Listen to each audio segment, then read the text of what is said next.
What's up, everybody? It's your favorite show, Get a Bucket. I'm your host, Trey, and as usual, hope you're all having a wonderful, wonderful day. Now, we got a couple of guests on the show, but we're all adults here, people. So, like when you come over to someone's house, you pour your own troubles. So I'll let you all introduce yourselves. Chris, I'll let you start off. What you do, people? It's your boy, Chris. Okay, short. Got you. Cool. Hey, he learned from KD, bro. Short, sweet, to the point. Back to you, Chubb. You got it. All right, y'all go ahead and introduce yourself, boys. Yeah, Freddie Walker, lead the Me Sports segments. You might have seen me on camera sparring with this guy from time to time.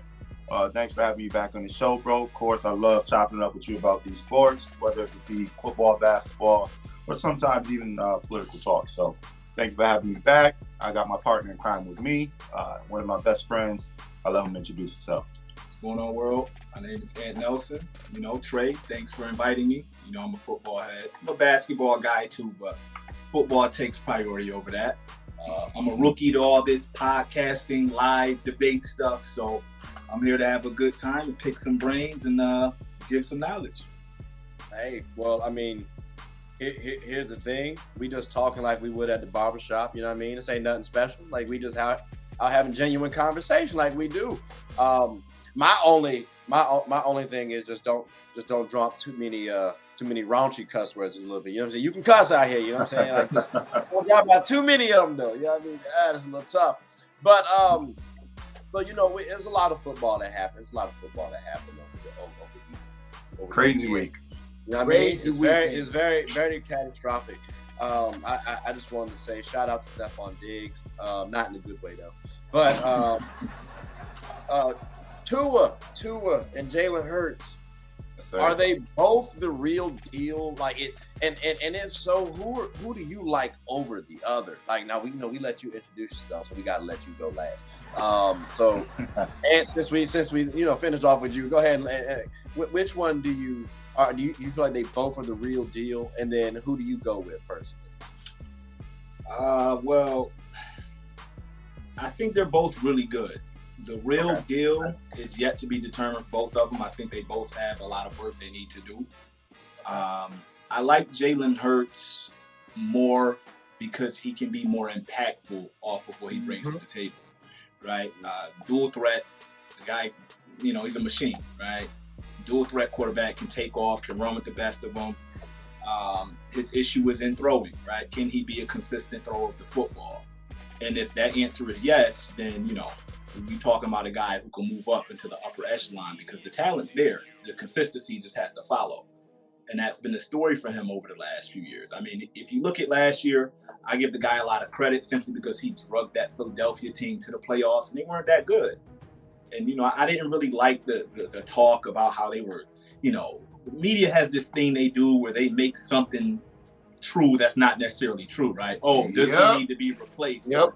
Oh, should they be looking for another quarterback? Absolutely not. Give the guy time to develop. And it looks like they're doing that. They're doing the right thing, giving him weapons. And, remains to be seen how far they can go. I mean, Tua situation, I was talking to Fred about this because Fred was on the Tua bandwagon as soon as they got Tyreek Hill.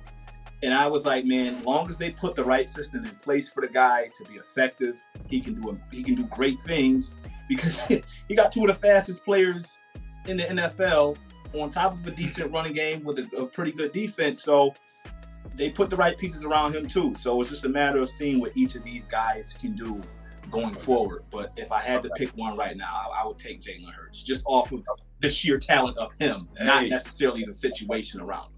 Okay. Now, Freddie, because Ed kind of said something and it caught my ear a little bit.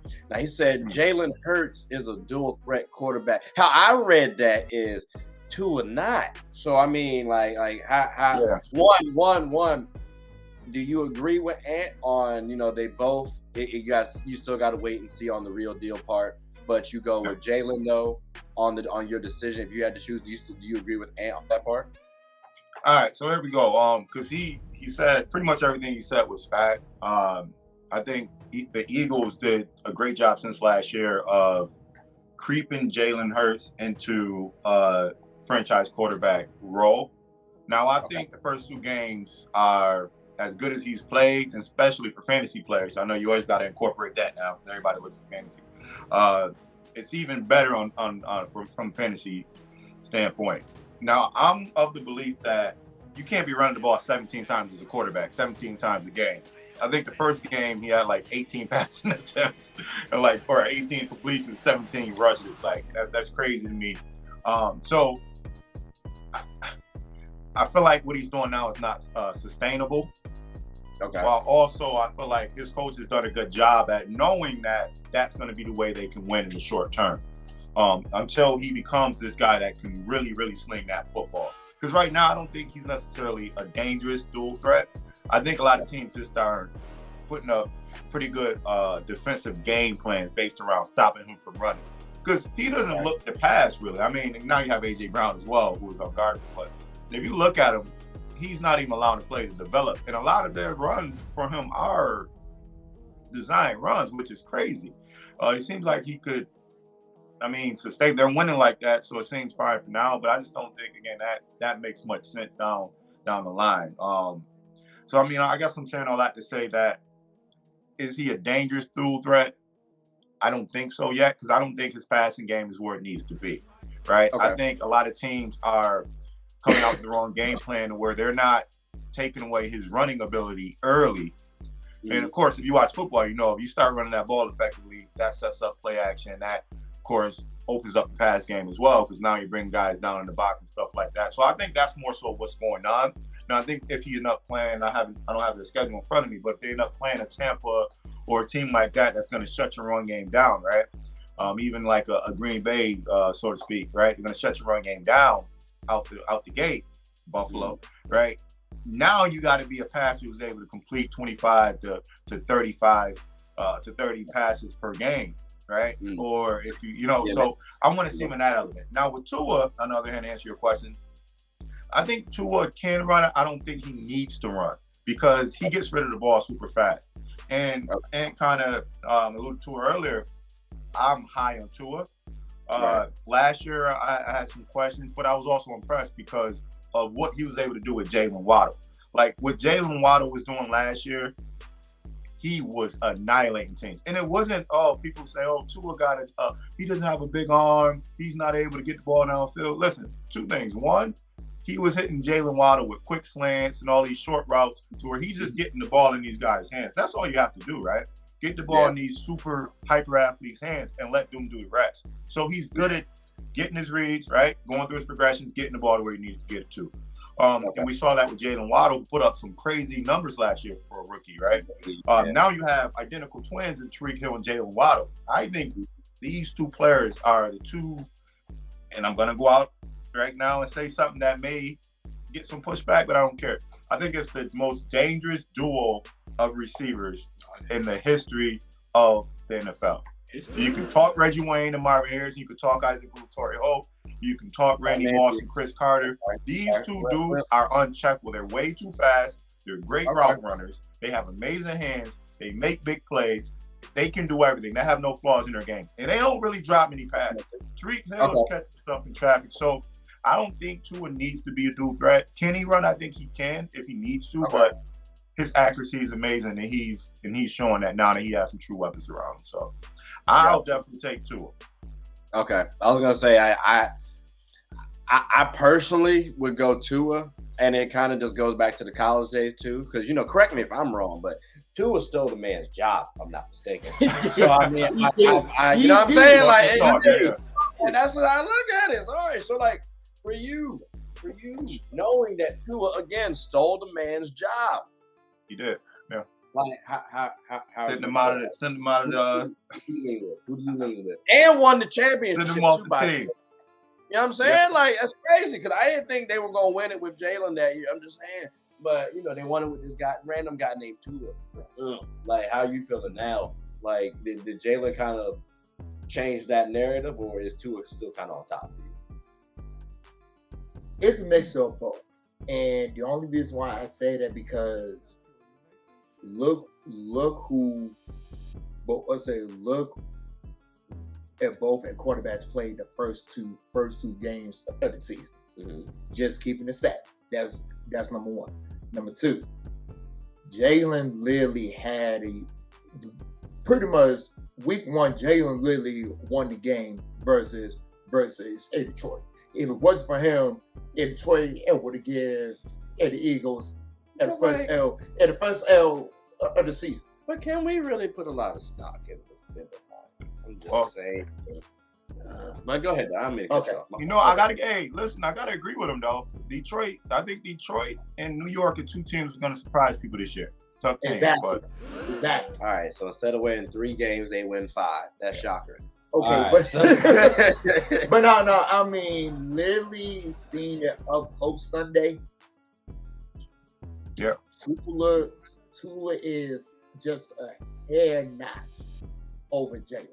Okay, so you go 2. The only reason why I say that because I agree. Like, name another quarterback that got 2 fast, deep threats, game chase wideouts. And I forgot. What is a QB's favorite best friend? A tight end. And he also got one of the best tight ends in the game too. You got a good running game. Two bad track stars, and you got a safety blanket, and you got a real good defense as well. I'm taking Tua. But Sunday will be his first test when they play against the Bills. Okay. So we gotta hold off on a little reservation when we see Tua go up against the Bills. Then I guess we gotta find Jalen Hurts going up against somebody. Let's see if I can. Trey, that schedule is full for Philly. Philly might end this year with 12 or 13 wins, bro. And I'm not even kidding. They got the Cardinals. Okay. They obviously got the divisional games. I don't see much on this schedule that makes me feel like Philly is going to struggle, and Jalen Hurts might put up crazy numbers.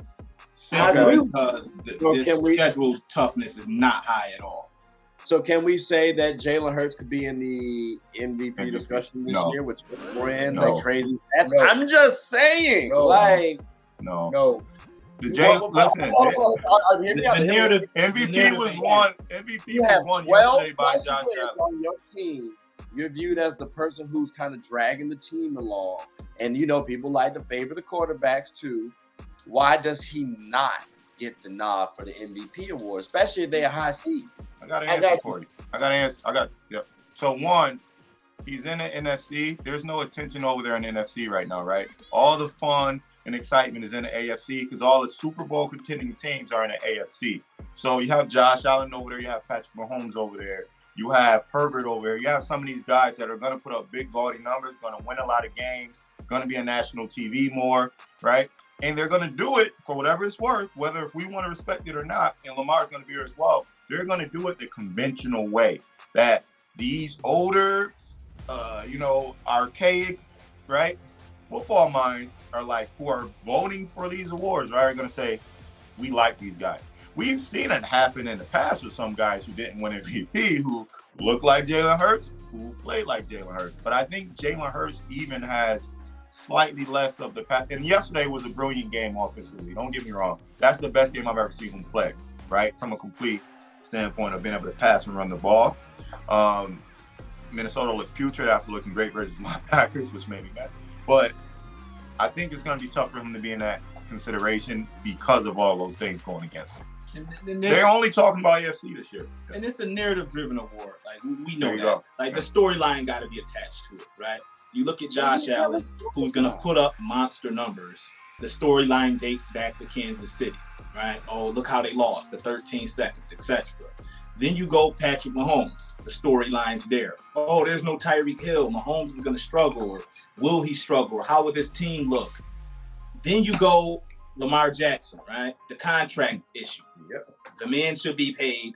Lamar is like 50-18 or some crazy record like that against the rest of the league that no one talks about. and there's a storyline there. So it's like those 3 storylines alone overpower anything Jalen Hurts could do, unless he just puts up godly numbers, which the first 3 guys I named are going to do the same, but they got a storyline attached to it. And could I add one thing to that? Got a storyline too. I just want to say for the record, I'm not trying to argue the case for Hurts definitively winning the MVP award. I'm just asking because you said 12 games, so I'm assuming you're going to be a top tier team then. And with that, and if you're throwing up like wild stats, they do have a narrative. They do have their own storyline as well. So, like, I don't know. Like, I would think the Eagles, being one of the top teams in the NFL, like going to the playoff, record-wise, that could say, "Hey, big storyline MVP." No one would expect it. I know I didn't. I wouldn't. Could I add this just to the end of kind of what I was going to say real quick, and I'll pass right back to you guys. I'm of the belief that what they're doing now, they're halfway through the season, that's going to disappear. People are going to catch on to that. And now it's going to say, let's make Jalen Hurts pass the ball 40 times a game. And he's not the most accurate. A lot of games he finishes right. You talk about Carson Wentz and some of these other quarterbacks, right? People talk about Lamar Jackson, who completed 66% of his passes one year, and they were still saying he couldn't pass, right? They still give him that narrative. But Jalen Hurts is a 50% completion type of guy. When you take off on them running lanes, right? Load that box. I mean, you have A.J. Brown, who can beat anybody one-on-one, right? You got Dallas Goedert, a good route running tight end, big body. You got Devontae Smith, one of the best route runners in the league, even as his second year, right? You got the guys. Can you be accurate enough to have a high completion percentage later? I would say it's going to happen midway through the season. That's when the adjustment is going to come.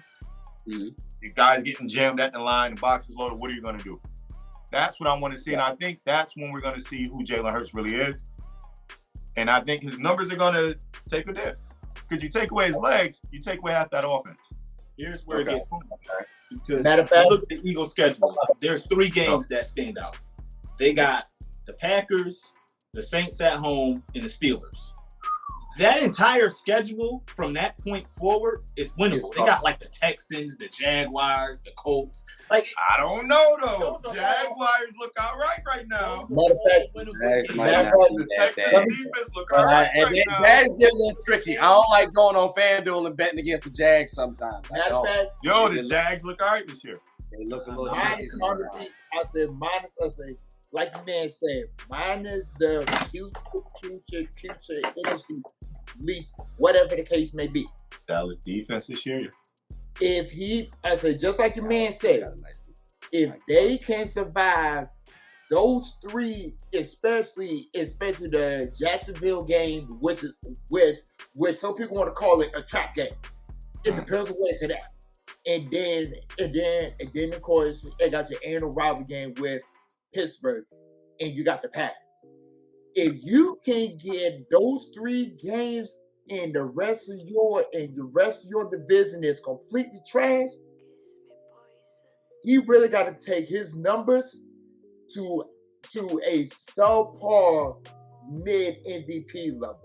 If you really want to talk about like the whole conference in general, New Orleans still got questions. Tampa Bay still got questions. San Fran still got questions. And the Rams still got questions.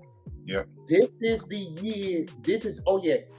I forgot the Packers still got questions. I mean, a lot of teams got questions. The whole NFC. The NFC is up for grabs this year, right? It is. NFC is up for grabs. And and so I have no idea. I'm a Packers. I'm going with Aaron Rodgers, the best quarterback in the league still to me. So, and that's my team as well. Their defense is good. They got all the things, right? So they're bound to get there one year, hopefully this year. But I'm going to go with them because I feel like if there's a year they could get there, it'll be this year. Now, you got teams that can get hot late. That's usually what happens, right? You talk about most of the teams that won the Super Bowl and made it there got hot late. I think San Fran just became another favorite again, right? We're not talking about them. So I'm glad you said that because, 49ers, the Lance injury.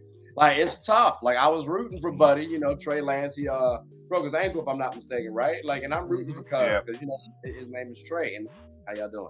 But like dog, should we be excited more now about the 49ers with Trey Lance out of the lineup? Or because you got Jimmy G, porn star Jimmy, as some people call him, like how are we should we really love Jimmy G? Because I mean, I take this kind of sound overrated sometimes, but then he produced, even though his stats aren't really gaudy like that. Like, I'll take this punch. I'll take the first crack at it. I think I ain't gonna say a blessing, but just hear me out. Go out there and break a leg. No. Hey, preach, brother, preach, man. Do your thing. Don't let that man deter you. Exactly. I ain't. But no, like everybody say, plus in their media say like this will be the 49ers. I say the 49ers can go far with Trey Lance because he got the more athletic gifts than Jimmy G. The only thing that Jimmy G got on Trey Lance is experience. That's about it. Experience matters. It do. But since now Jimmy G is going to be the starting QB for the rest of the season, now Kyle can go back to his traditional offense. Now you got a nasty running game. You got one of the best tight ends in the game. You got one of the best switching nice wideouts in the game, and you still got a top five defense in the back. All you got to do is just beat the Rams twice. Do whatever Arizona and somehow beat Rams twice. Yeah, they would, and then somehow confidently. That confidently? He said all you got to do is beat the Rams twice. I don't agree with that. That's a tall task. I would say split. I can say split. Okay. But I think the 49ers, they are more equipped now to go deeper in the playoffs because they had a quarterback that lived guide them to almost another Super Bowl appearance against the Rams. Against the Bengals. Okay. So I mean, like, he is right. They do have the experience factor with Jimmy G, so I do get that. What's y'all trepidation though with Jimmy G, or do you have any? No. It's no trepidation, sir, at all. All right. So real quick, I just stated that if you're in NFC, it's up for grabs this year, right? Prior to Trey Lance going down, even with me saying that, I didn't think that they had a chance of making a Super Bowl, making the playoffs with Trey Lance, because I felt like this was going to be a growing period for him. But also, you look at the pieces they have around there. You have the veteran group around him, right? You have the Debos. You have who's going through. People forget Debo is trying to leave this offseason. Like, people forget. People don't mention that. So that always causes some type of turmoil, whether if you want to admit it or not. You have George Kittle, who I have on my fantasy team. The fool hasn't played yet. Yeah, man. You have IR right now. That's terrible. Yeah, I mean, your running back core can't stay healthy to save their life. So you need a quarterback that's mature, that's a veteran, that's been in some tough environments, that, you know what I'm saying, could rally the troops in that huddle during times like that. People don't pay attention. They have a lot of injuries going on. They have, again, some stuff going on, right? And this is a year where it's wide open, right?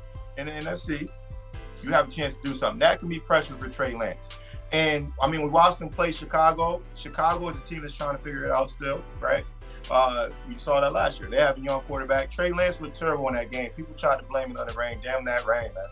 Listen, Jimmy G came in 150 passing yards, a rushing touchdown, a passing touchdown. As soon as he touched that field, that offense clicked because he knew where to put people. He knew, I'm not sure if he's changing plays at the line. Of course, some quarterbacks have that privilege to be able to do that, right? It just seemed like that offense seemed a lot more confident, moved a lot more smoothly, and they don't need to put up 50 points per game. Like I said, they got a defense. They have a run game that can control the clock. and you have the big play guys on offense that can make a play when needed. Possession receivers that can also go out there and get you a big 50-yard touchdown, so to speak. So they have all the things, and one of the best coaches in the league. They're better with Jimmy G. They've always been better with Jimmy G. But we live in a world now where narratives can crush somebody's career. Jimmy G took them to a Super Bowl and was one completion to Emmanuel Sanders away from winning a Super Bowl against Patrick Mahomes, right? Yeah. He also took them to an NFC Championship where they beat the Green Bay Packers. Regardless of what his numbers were, that's not always the biggest thing. Green Bay Packers had one of the best defenses last year. Jimmy G still took them down to get a field goal to win a game. When Brady was doing that in his early career, people were giving Brady credit. Now we don't want to give Jimmy G credit. You don't need to put up 300, 400 passing yards. Can you guarantee your team will win? Like that. Like that's the issue. We see What's that? We see what everybody's doing. The Patrick Mahomes, the Josh Allens, like they're putting up godly numbers. And then you see Jimmy G, who essentially looks like a game manager. Like, oh, buddy, you're just a PM right now. Like, no, I don't think Jimmy G won us the game, but in reality, and all I care about to that though. Yeah, but to that, you brought up those names because you're exactly right. Think about Justin Herbert. Think about Josh Allen, right? Think about all those quarterbacks. Now take Patrick out of this, right? Pat Mahomes out of this. How many of those, even Aaron Rodgers, Aaron Rodgers been, he's beaten Aaron Rodgers 3 times in the playoffs, right? 2 or 3 times so far in the playoffs, right? Jimmy G. Think about all those other quarterbacks with all these crazy stats and all this ability. How many times they made it to a Super Bowl, let alone 2 NFC championships over the past 5 years? Jimmy G's been there twice, been in the Super Bowl once. He's beat Aaron Rodgers, the best quarterback over the past decade. He's beat him 2 times, 2+ times, right? Is it fair though to say that he's had a tremendous team everywhere he's gone? Patriots and then 49ers, he's had a tremendous hand dealt to him. It's like you play buddy. Yeah, but so Trey, he always I'm gonna answer that right here because you're absolutely right. But look at their win percentage with him, without him. They're winning 60+% of their games. With him, without him, they're winning 20 to 30% of their games. So you're right. He has had a team, but that team has not been anything without him on the field. So I mean, that just is what it is. The numbers are there to support that. Does it support it for the Patriots? Because I thought in the Patriots, when they replaced the we only played 3 games for them. Yeah, I'm just talking San Fran. They put in for the 49ers when Jimmy gets injured, before Trey Lance. It was just Jimmy for me. The backup for Jimmy. Does that factor in? Because maybe the backup's just extreme trash, and he just can't do anything. But bro, that's part of my point too with Trey Lance. Is that you can't win with Trey Lance right now. Okay. You can't win with Trey Lance. It kind of goes into the Jalen Hurts thing to me as far as just that ability to pass that ball. And you know what I'm saying? The way you're gonna need to be able to pass that ball come October, November, December. I got you. So then, Ant, let me ask you this question, boss. Can we expect to see Jimmy G for MVP? I'm just saying, no. If they can get high enough. You know what I mean? Jesus Christ. Exactly. No. The thing is, Trey, right? So there's a lot of shit we know here. A lot of things we know. Sorry. We know for certain Jimmy G wins. It's not the prettiest thing in the world. He wins, right? He does things at times where he will cost you a game. And for instance, in the Super Bowl, that throw to Emmanuel Sanders, you cannot miss that. That's game sealing. Last year against the Rams, if I'm not mistaken, the 49ers were an interception away from closing that game out, right? Guy drops the pick. What does Jimmy G do either before or after? My chronological order is kind of screwed up here. Jimmy G threw an interception at a very bad time. Yeah. Right? So Kyle Shanahan sees these things and he's like, all right, I got a guy who wins. I got a guy who knows my offense. I got a guy who I can't trust in high leverage moments. So what does he do? Which was kind of stupid, right? Because if you got Jimmy G on your roster and he's getting you to all these points, you kind of work with that, right? Why, if it ain't broke, don't break it, right? So then he sees this, they gave up a lot to get Trey Lance. He sees this shiny new car. He got a car to get him from A to B and get him to C everywhere else. But he sees this shiny new car, right? Trey Lance, the kid can run, 6'4", 220, 215. He can throw. Kyle Shanahan in that West Coast offense, his mind goes. I got that Kaepernick again. That ego kicks in. Hey, he got himself a nice car from what it looked like. Like the commercials sold him beautifully. So I mean, like, yeah. Right. So he goes, okay, I'm tired of this guy who high leverage moments is hit or miss. Right. But I got this new kid here where my offensive play calling, which we know Kyle Shanahan's a top 3 offensive genius in the NFL right now. He goes, I can work with this. I can get this over the hump because I can add a whole new element to my scheme with this kid that I can't add with Jimmy G. Right. Yeah. So I get it from that perspective, but no, why would you even do that? Because you didn't need to really get to that point in the first place. Right. You bring Trey in if it's a point in time where it's a developmental thing, your team isn't really where it needs to be. And that's when you bring in the Trey Lances of the world. You got Jimmy in the NFC where you could have easily won the previous year. You got to run that back. You got to figure that out, right?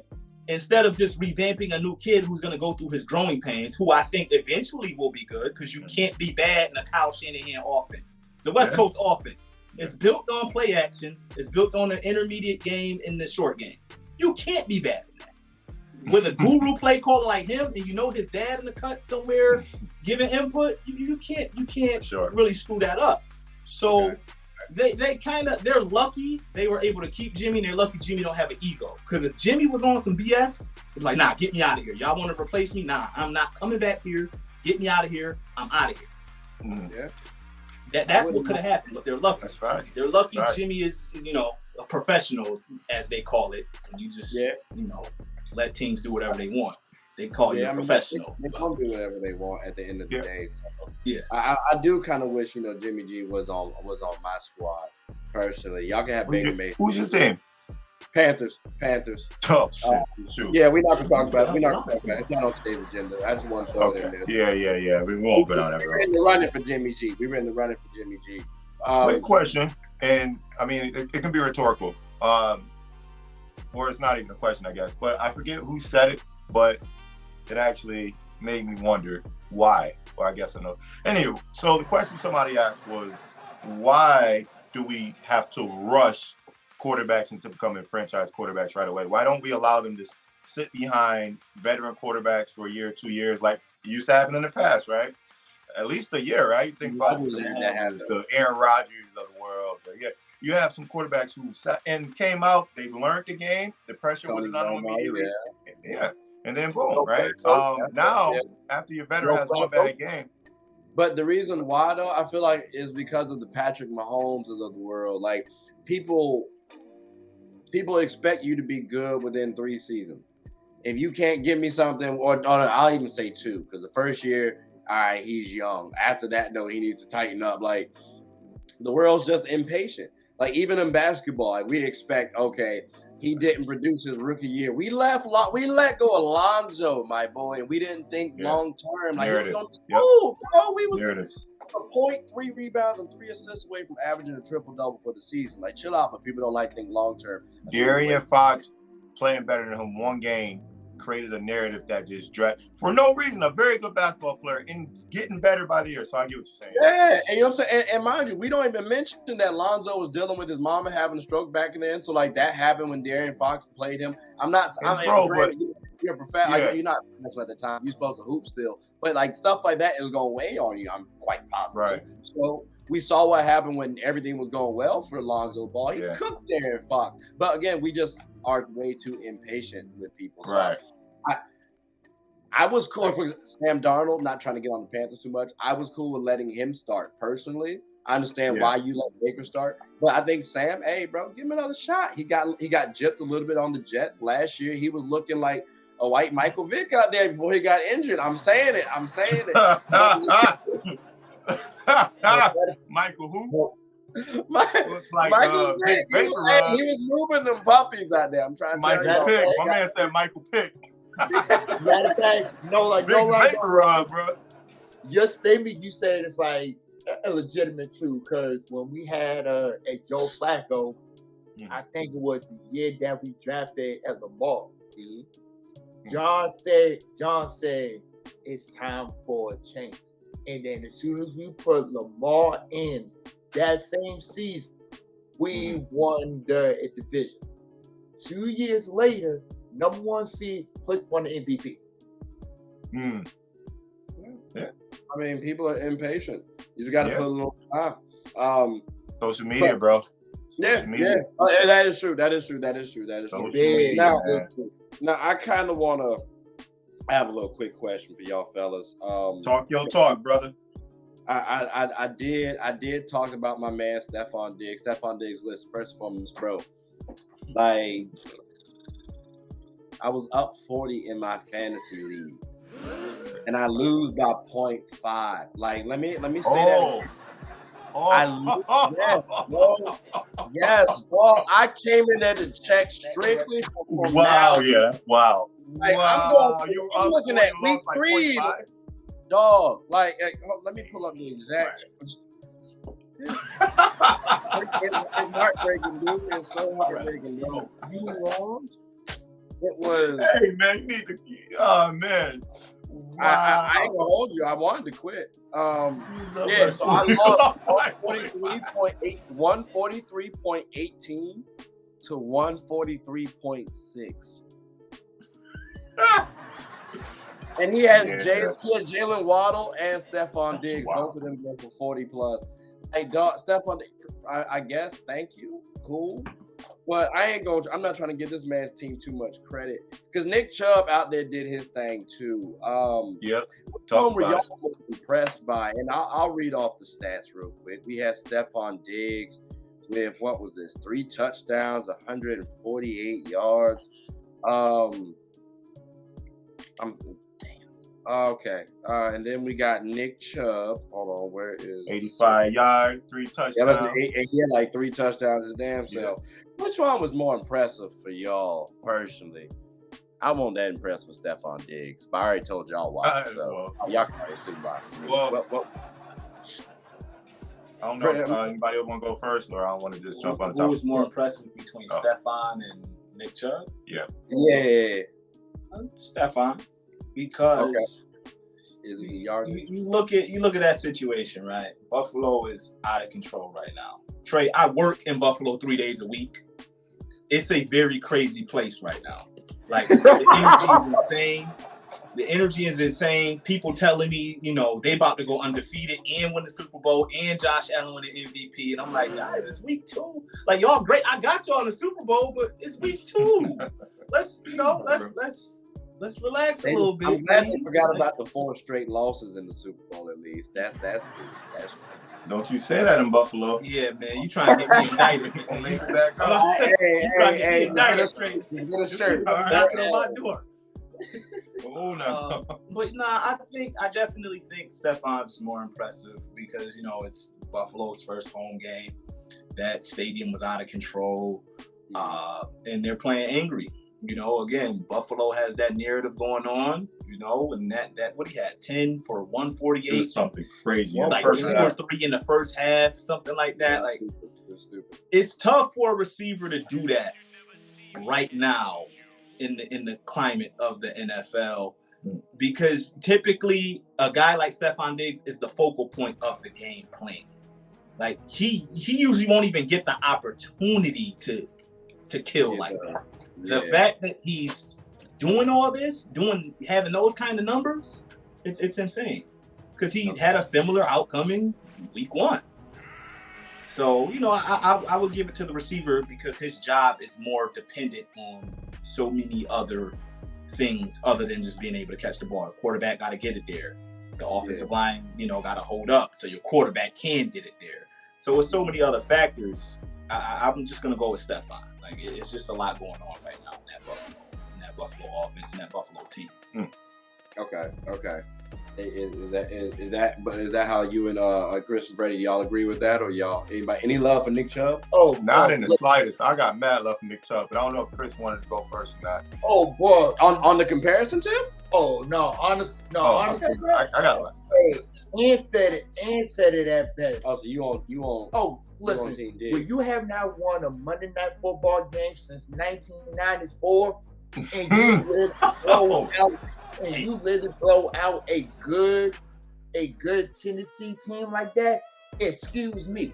Okay. No. All right. So y'all both. DB on. So y'all both dig Diggs. All right. Cool. I like. Okay. Cool. So Freddie, then. Listen, hell no. We're not about to do this right now. Listen, one.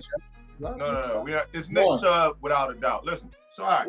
They played the Jets, right? No controversy. Take the loss out of it. We're talking about a Cleveland Browns team that has Jacoby Brissett as their quarterback. Everybody knows they're going to come out running the ball 30 to 40 times a game. The Jets knew that. The Jets just shut down Baltimore's run game in week 1, who has one of the best rushing attacks year in and year out. They held them. I just double-checked, make sure I wasn't tripping. 20 rushes for 60 yards. That's 3 a pop. That's bad. Nick Chubb came out there and gave them 3 tugs with 85 yards, and he's not really a dual-threat running back. And your quarterback's not going to air it out for 300 yards, right? That's what Nick Chubb did versus them. Take the loss out of it, because that's a whole nother story, right? But what Nick Chubb did was crazy. Now, with Stephon Diggs did, he's a top 5 receiver, right, in the league. I would say top 5.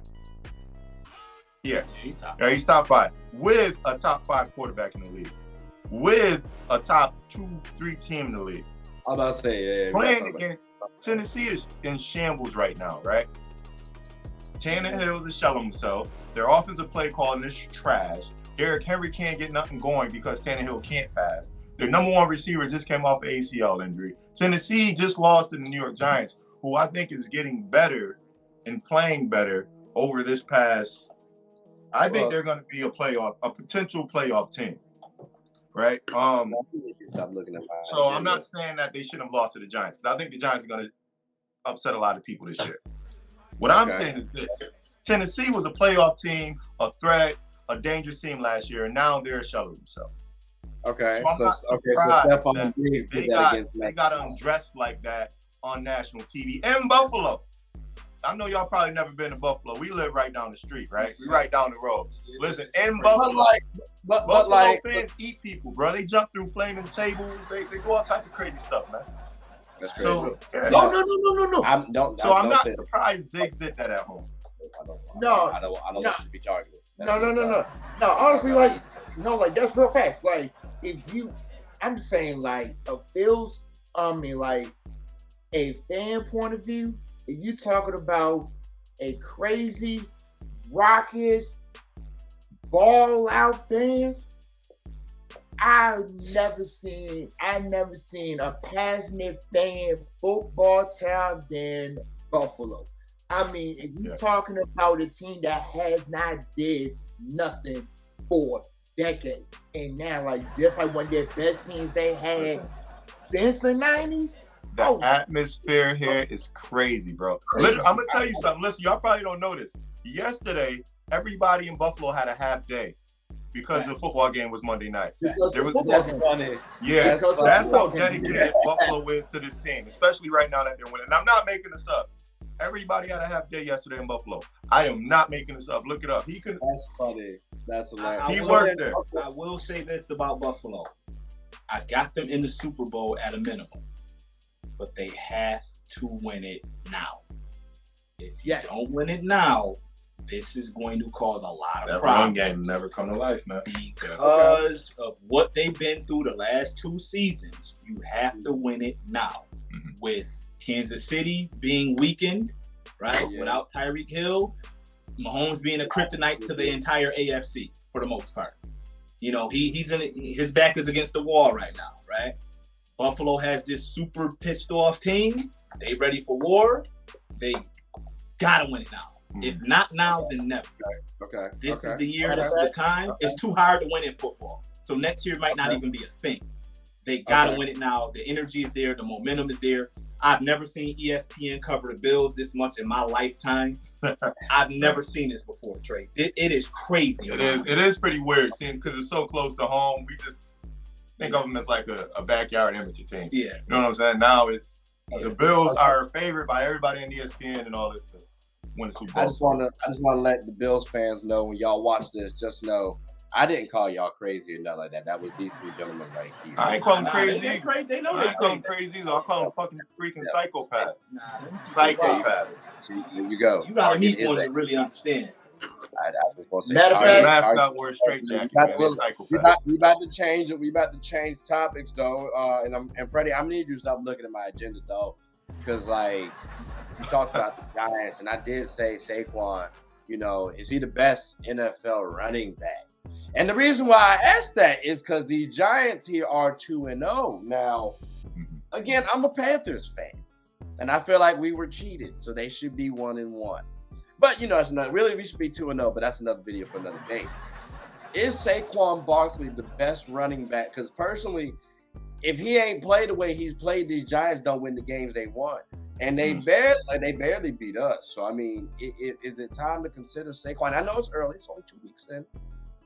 Should we call Saquon Barkley the best running back in the NFL, fellas? Chris, what you thinking? I mean, almost 200 yards on the ground. You said a buck 48 by Diggs is tough. When you know you got Daniel Jones at the QB, I'm thinking everybody just gonna send the blitz off jump. Because I'll take my chances with Daniel Jones throwing it. So I feel like that's a little tough to do too with Saquon. if my man from Carolina could have just stayed healthy, he will be the best running back in the game. But if we just talking about right now, it's Quan. It's to me, to me, it's Quan, because he can do stuff that we haven't seen a running back do. He can run. He got big claws. Plus, he can catch. I mean, but we got a couple of folk out here who can do that. We got Kamara, you know what I'm saying? We got CMC. There's a couple of folks out here. I will say though, from a talent, from a physical standpoint though, he does he was supposed to be one of the better talents that did come into the NFL. So like I don't you got Jonathan Taylor too though. I think him and Jonathan Taylor kind of remind me of one another. So like I don't know. He's got to carry that team, and right now he's doing his thing. So I don't know. Freddie, seemed like you kind of disagree though. Okay. So I'll say this: is he a top 5 running back right now, based on first week? Yes. Sure. As far as what he can do on the field as well and responsibility, yeah. Is he the best? No. He had a great game in week 1, but he had like a 60-yard run. So he had a long run that gave him the majority of the yardage he had in week 1. Week 2, I give him credit for what he did versus the Panthers, because the Panthers is a tough defense to play against. You had 20 rushes, 70 yards, something like that. And he's a dual threat. And he's going to get a lot of touches. I give Daniel Jones a little more credit this year. I give the Giants a little more credit this year. Once again, I think they're better now. They drafted well. And as long as he can stay healthy, I think he'll be dangerous, because he's one big play away, right? You get some of those running backs through history who all it takes, you get some guys who needs 20 touches, Derrick Henry's a touch, but you get some guys who let them get around that corner, right? let them get through that gap, and there ain't no middle linebacker or whatever, right? And he's running through your safety and going home. So top 5, I would say right now, Nick Chubb is, because Nick Chubb's in the same situation. Nick Chubb played the same Panthers team. Nick Chubb just came off of a 3-touchdown game. And again, you just know, Daniel Jones is a capable thrower. You know that they're going to get a ball to Nick Chubb 20 to 25 times. He's a big play guy as well. And go back to last year, he did this, the year before, and he has health in the side. Saquon, we're 2 games in, and I can never give nobody a throw that quick. So I still put, sadly, Derrick Henry ahead of him, because Derrick Henry just had a putrid game yesterday, but his quarterback's trash, and they played the Bills. Jonathan Taylor, I'll still put ahead of him. I'm going to put Nick Chubb ahead of him. And then from there, man, you look at people like, I'm sorry? CMC don't get no love. Christian McCaffrey. That's exactly where I was about to go though. You got to mention him as well. So I'll say right now he can be top 5, but best, heck no, not off no 2-game stretch where he was he played a lot last year, and he didn't have any real crazy games. You know, he was essentially Ezekiel Elliott last year. I feel like their team won the best last year. Like it won't, that just won't salvageable personally. But I don't know. And let me ask you this, boss. Cause I'm assuming that you don't agree or you don't think that Saquon Barkley is the best running back in the NFL. No. So is there anything that Saquon can do to say, you know what, he gonna jump from top 5 to the best for you? Is there anything that Saquon can do? No, and it's out of his control. Okay. I said this, you know, the Giants are 2-0. Let's call it what it is. The Giants are 2-0, but I don't believe in them. I don't trust his situation. There's too many nuances. That offensive line, I don't believe will hold up. Daniel Jones, I mean, come on. I will let him throw 40, 50, 60 times a game, and it ain't going to hurt you. I mean, last week he threw 34 passes, had 176 yards. I mean, the Panthers have a good defense, but come on. We were worried about my thing with Saquon is that I've always been concerned about his health. Mm-hmm. And I will put Saquon in the same breath that I put Odell in a few years ago. Mm. When you look at these two athletes, they can do things that nobody else at their position can do, right? You look at Odell at those years with Eli Manning, you look at him and you're like, nobody else can do this, but he's not the best at his position. Because in that time, AB was in Pittsburgh going crazy. Yes. Julio Jones was going crazy. D-Hop, quarterback proof. He's going crazy. Yeah. So it's like, you know, you look at it and you're like, he may be the best athlete at his position. He can do things no one else can do, but he's not the best at his position. And that's what I meant with Saquon. 6 foot, 215, 220, fast as hell, quick as hell, can catch, can play the slot, catch out the backfield. You can give him 25 carries a game, throw him in the slot, give him an additional 10 targets. He's going to be effective. But his situation ultimately is what's going to hold him back. It's not a talent thing.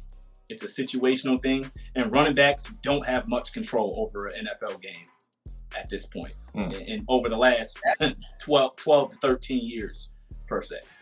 Would y'all say, though, that the running backs have started to, like, acquire some more, I guess, gravity, if you will, in the NFL? Because you got, like, a lot of running backs that have been carrying you now more. So you got the Derrick Henrys. You know, you need a quality running back. Like, yeah, but that's few far in between, Trey. It's like the analytics with basketball. They tell you to take the 3-point shot, but there's a guy under the basket who can just get you 2 points, but you rather shoot the 3.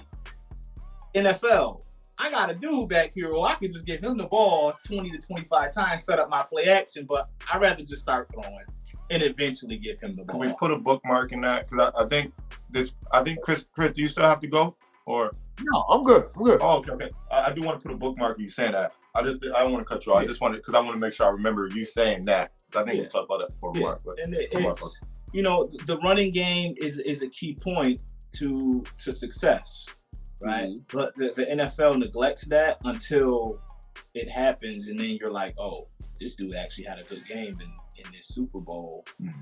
You know, but he never really did this in the regular season. But the run game is so important. Just like getting to the cup and just taking that 2 points instead of just gunning threes.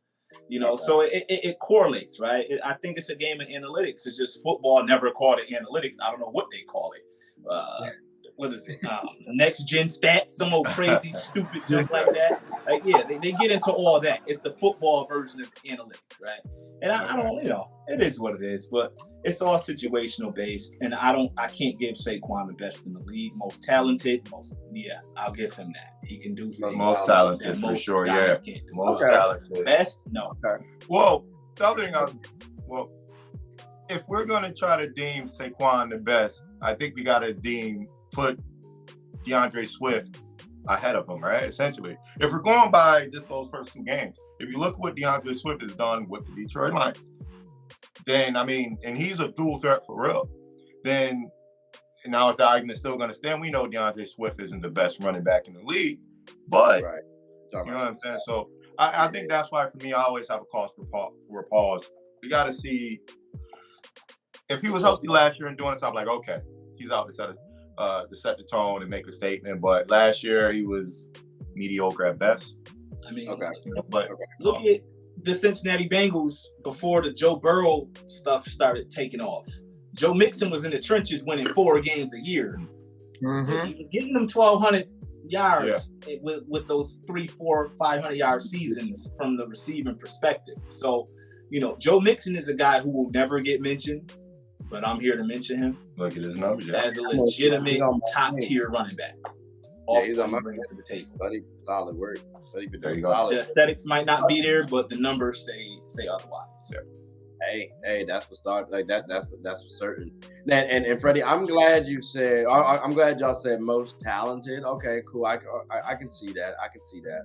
Which kind of transitions me on to my next question. Now we got 3 team people, and maybe this blends into the next segment after that, so we can talk about it. But we got here the Chiefs, the Dolphins, and the Bills. Who are y'all taking? Who are y'all taking in those 3 on talent? Chiefs, Dolphins, and Bills. I'll say Bills. Okay, you go, Bill. Okay. Who Even though I think there are some teams that may be more talented than all 3 of those teams, I'll take Bills. Okay. Chris, who you go? Do you really want to know my answer? I mean, I wouldn't have asked you if I didn't. I mean, did you just saw what happened Monday night? Well, yesterday night, you did not see the boat whooping that Tennessee really got. I'm taking the Bills. I'm taking the Bills. Just like you didn't see the Miami comeback. You didn't see the Chiefs do their thing. But so again, we seen the Jets come back. The Jets need to be in that category too. That's But no, truth, just like Ian said, if they want to win, they gotta win it now. I'm taking the Bills over the Chiefs and Miami any day of the week. Okay, so we got Bills, right? And Freddie, you said landslide Bills. Landslide, and you go in. It's Buffalo, bro. It's too many layers to all that going on. Yeah, look what they got. They're 2 to 3 deep at almost every position, offense and defense. So and then they have the coaching and so. Yeah. So y'all don't think that the talent of Tyreek Hill and Jalen Waddle can beat out Diggs and company? Yeah, but then what? Well, I mean, Dawson Knox and Gasecki kind of wash.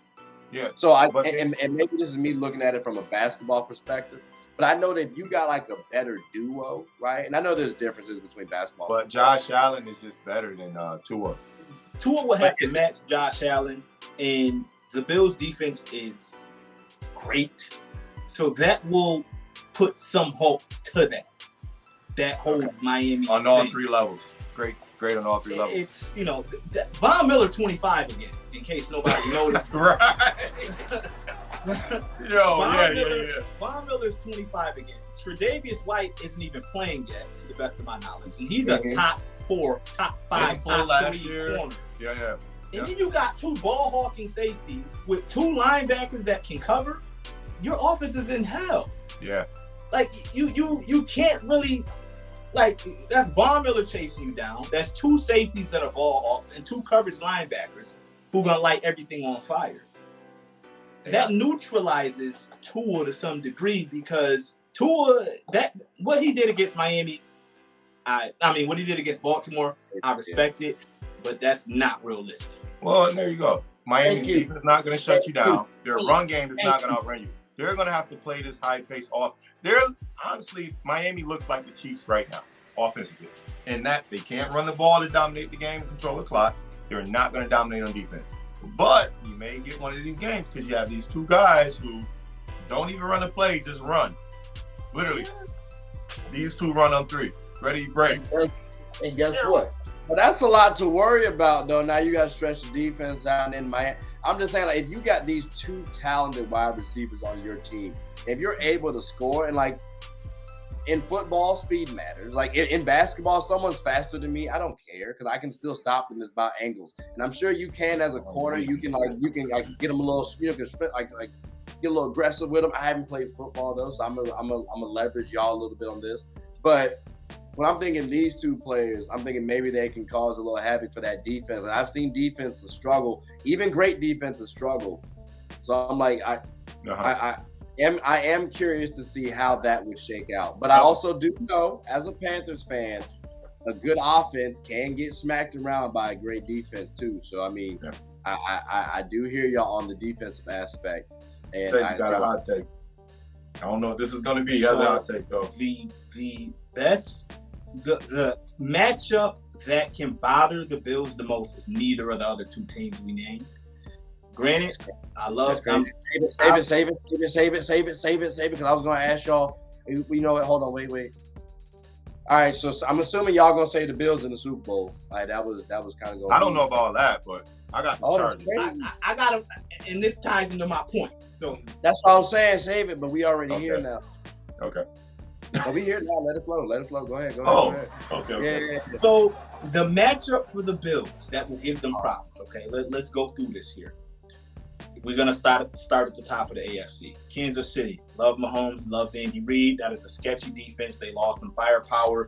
Mahomes is top 2 in the league. You want to go Aaron Rodgers, you want to go Mahomes. You can't go wrong either way. You can never count them out, right? I don't see them beating Buffalo this year. Okay. Buffalo just on a mission, and they're gonna be real crazy when they gotta play play Kansas City, right? Okay. Miami, they just not ready yet, right? Not ready. The true headache for Buffalo is with the Chargers. The problem is Brandon Stanley can't be trusted because he goes by football analytics and think going for 2. Well, he's been genius with that, though. I don't know. Not man. last year. Last year he been genius, though, for the most part. He's been genius. Between genius and insanity. I'm not willing to say that, though, because last year he cost them a few games going for 2 and not kicking field goals when he should have. That offense is really good. Justin Herbert can make any throw. He's elite. It's not powerful enough. The defense is there. Khalil Mack, one of them Bosa bros, J.C. Jackson, an underrated corner. Sun locks up. Derwin James roaming around in the secondary. The pieces are there. I don't trust that coach, and I don't know if that offense can fire up enough to match what Buffalo is going to bring. What are you talking about? I just don't know. He's been doing it to the Chiefs for years. Mahomes can't mess with the Chuck. I get first, but he beat him. Okay. He beat him all right, man. Mahomes run the AFC, bro. Nobody want to talk about that. Hey, man, Justin Herbert been showing Mahomes what's up, but all right, man. He has it, but it's all good. I got Chargers in the Super Bowl. He has it. You got Chargers in the Super Bowl. Chargers or Ravens. And you got Chargers versus Ravens? Or Ravens. No. They can't play each other. Oh, I was going to say, I missed that memo. But okay. So you got Chargers and you got I got Buffalo or Kansas City, because Kansas City doing what I said they would do, because they're well coached and they got the quarterback. You got to pick one right now. It's either Mahomes or the Bills team. It's Buffalo. It's Buffalo. Okay. I know based on how adamant you were. You go Baltimore. If we did not blow, if my Ravens didn't have to blow that game against Miami, I really would have put us. I really want to put us as a Super Bowl a contender in favor. We still gonna make the playoffs, but I still got questions on my back end and stuff like that. But I'm gonna say this again. If you had not won the Monday Night Football game since 1994, this is I don't care how you want to say it again. Yeah. Okay. So we got 2 Bills and the Chargers. NFC as the NFC. What you got, Trey? Okay. So all right. Come on, Mr. Proprietor. What you got? Here's my thing. I'm trying out something new.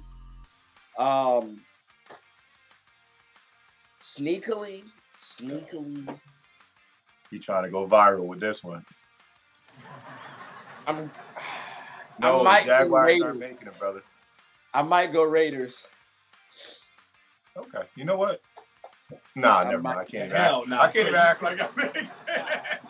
say I tried to see that. Okay, yeah, you know they got Chandler Jones, they got Devontae. No, never mind. Nope. Look, it has nothing to do with real. It has everything to do with narratives. Like it's just something I'm working on. But if I had to actually pick somebody, I would like to see the Ravens. I'm being hopeful on this one just because I like Lamar Jackson. I like the talent. You said Raiders or Ravens? Ravens. You said would like to see Ravens. Okay, all right. I thought you said Raiders initially. Yeah. No. I said Raiders initially. Yeah.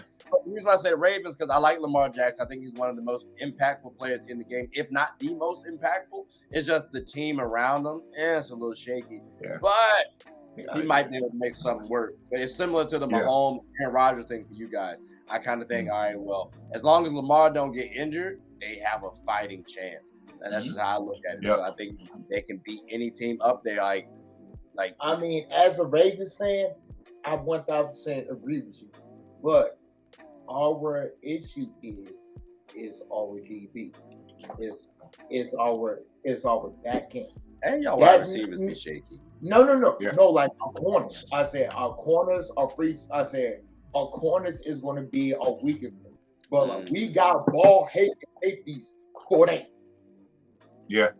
We got one of the best running games. If y'all had J.K. Dobbins instead of Kenyon Drake as your starting running back last game, y'all could have controlled the clock slightly better enough to close that game out later. But that's neither here nor there.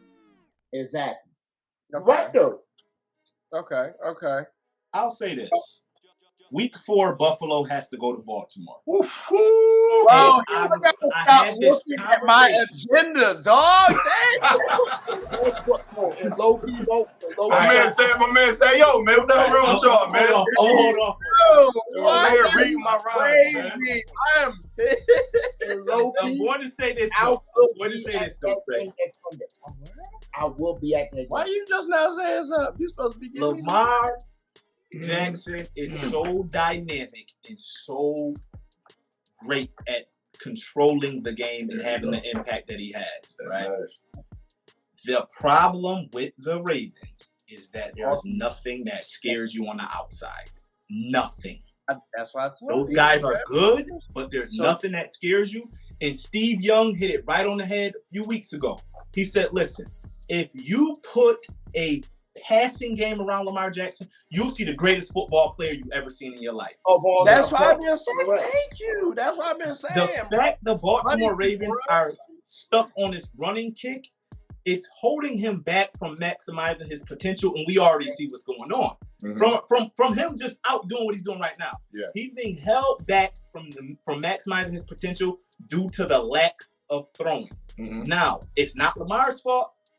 It's the offensive structure. It's the offensive structure. You have to work on that passing.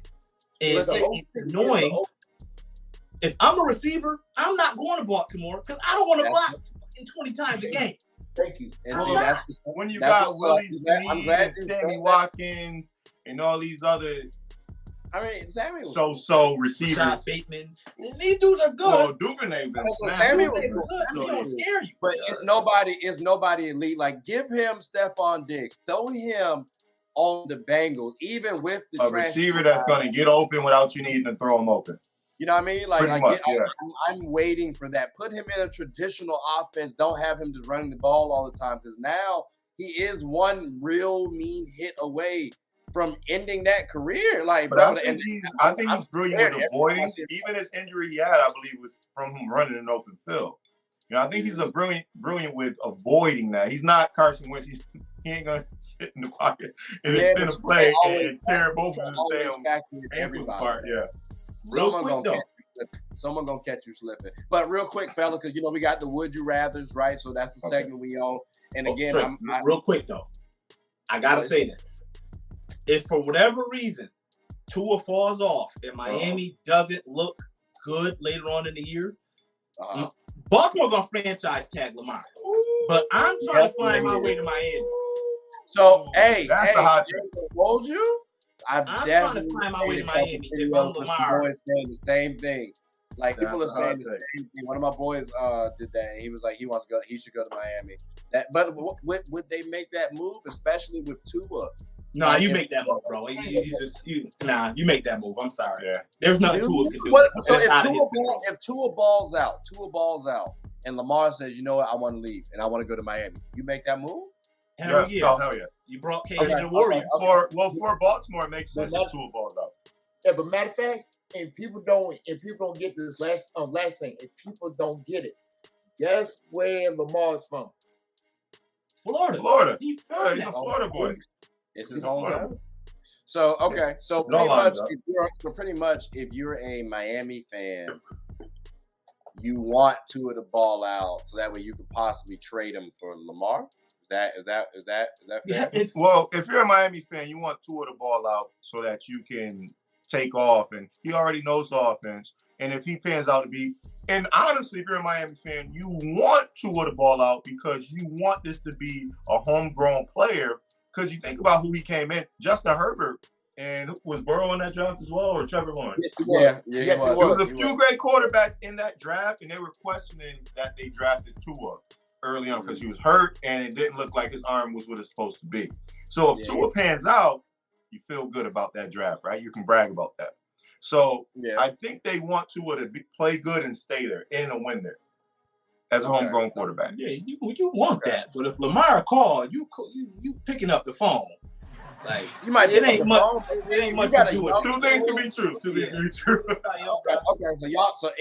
so it don't matter what happened. Like y'all just gonna move. Okay, so then, Lamar, impactful, the Bills, elite. Which one we going with? Then between two, between these two teams, where's the game at? It's in Baltimore. It's in Baltimore. I'll take the home team in that one. Home team. Okay. Home team. So is it A just close game though? that's the only reason? So like in a neutral Absolutely. site, let's go in a neutral site. If it's neutral, Depends on where's it at. No, neutral. Depends on the climate. Depends on the climate. If it's somewhere in the Midwest, It's a sunny day. to north, It's a sunny day. It's a sunny day where nobody getting advantage of nothing. Man, the Baltimore got to get healthy. They can't be I'll out there take with, Baltimore by 3. They can't be out there with rookie corners. I'll take Baltimore. I think Baltimore has the slight coaching advantage, which, I mean, granted, when you look at their coach, I'll give them the slight coaching advantage over most coaches. I think the run game goes to Baltimore. I think they can pass enough when you have a Mark Andrews. And, I mean, if Duvernay is explosive enough, still not hurt by then. But I also think Josh Allen will go off. I just don't think that they'll be able to run the ball effectively. So I think it'll take a 400-yard passing game for Josh Allen. Okay. Which I don't think they have that other guy on the other side like Miami has to really pick that apart, So I'll say Baltimore by 3, but I would have Baltimore. It's a coin flip. I will pick Baltimore in a close game because I was having this conversation with Shannon earlier.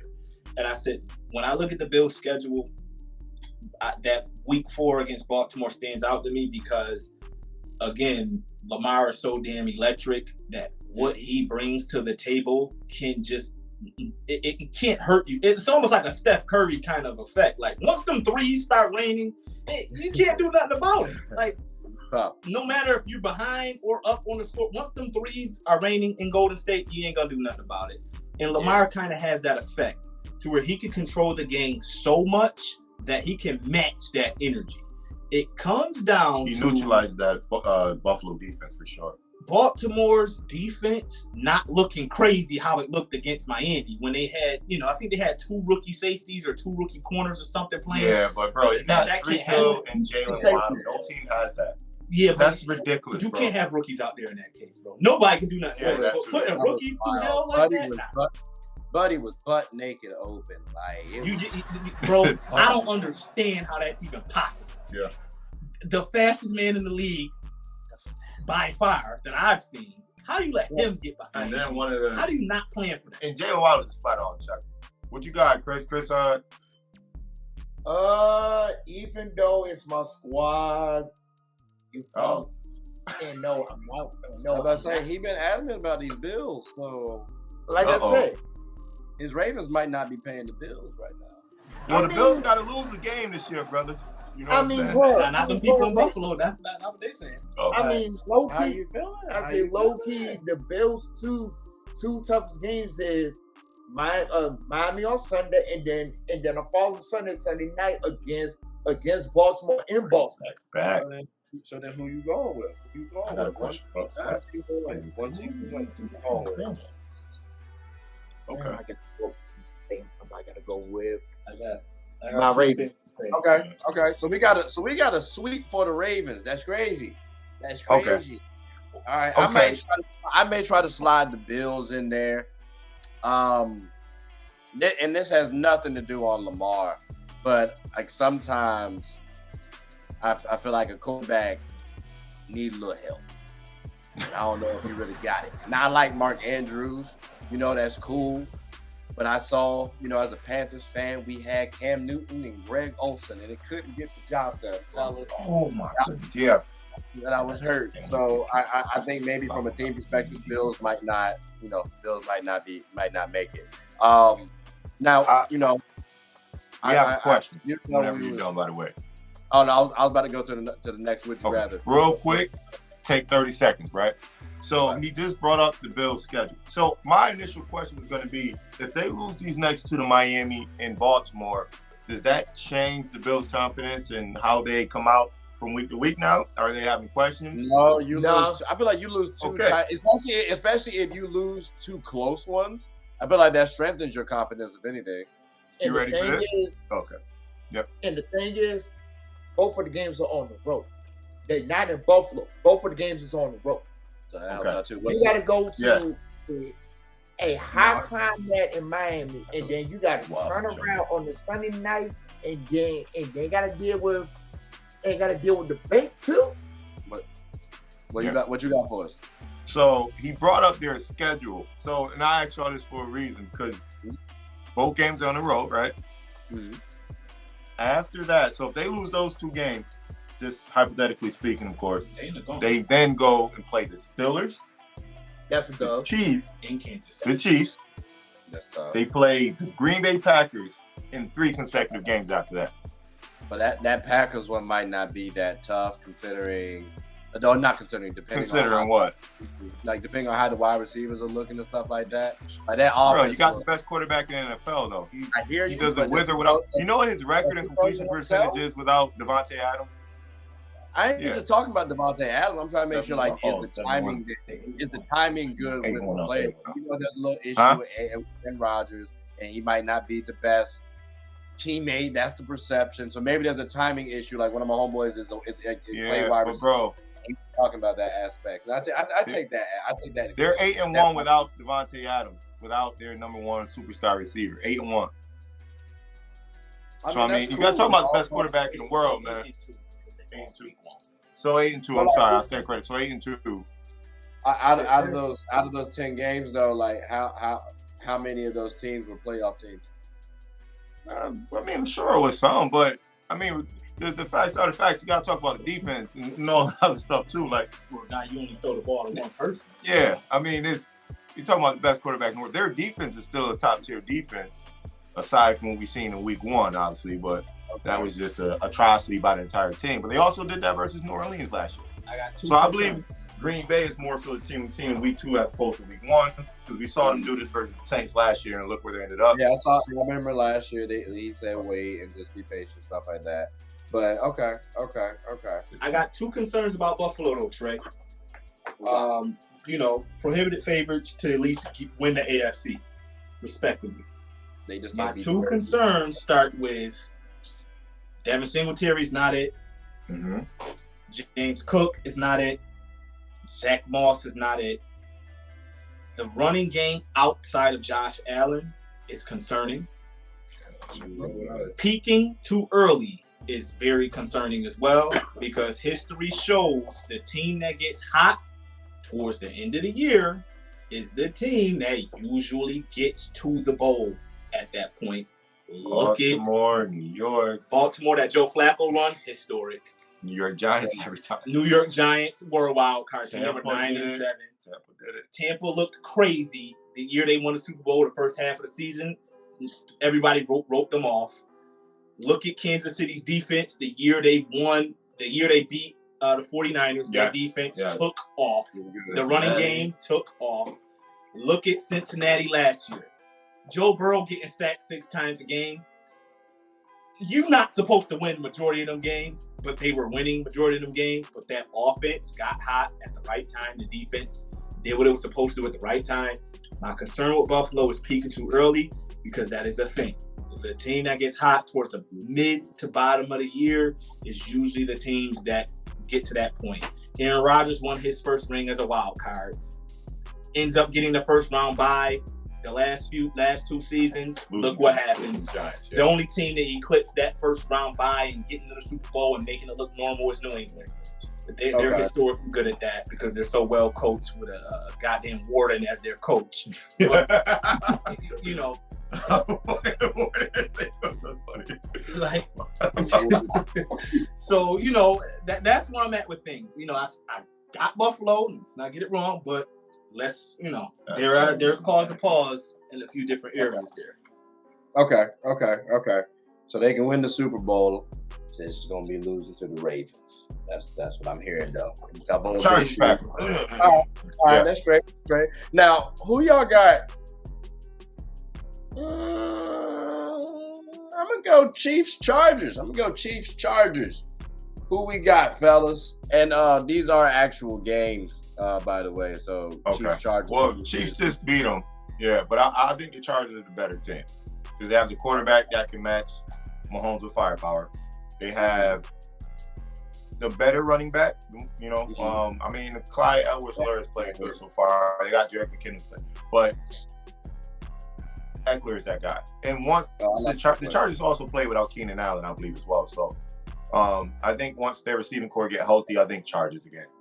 You miss one of the best receivers in the world on your roster, it's going to look that way. So I got Chargers. And then their defense is just crazy this year. Okay, I remember y'all saying y'all believe more in the team. Is it Chargers all the way around, or does anybody believe in the Chiefs? I refute that. I got Chargers going to the Super Bowl. I refute that. Okay. Simply because Mahomes has a mental edge over them somehow, some way.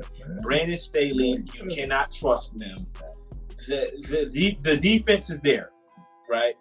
But there's other elements that goes into that where I just don't feel comfortable picking the Chargers just yet. I just don't. Okay. I don't trust the coaching, and that's a big deal. I'd rather have Mahomes over Justin Herbert, and that's where I'm at. And the numbers back that up. Did you trust Taylor over Andy Reid when the Bengals beat them in the playoffs last year? Nope. No. All right. Okay. But I mean, I can't be mad at them. I'm gonna be honest. Got to get to the playoffs first. That team is historically cursed.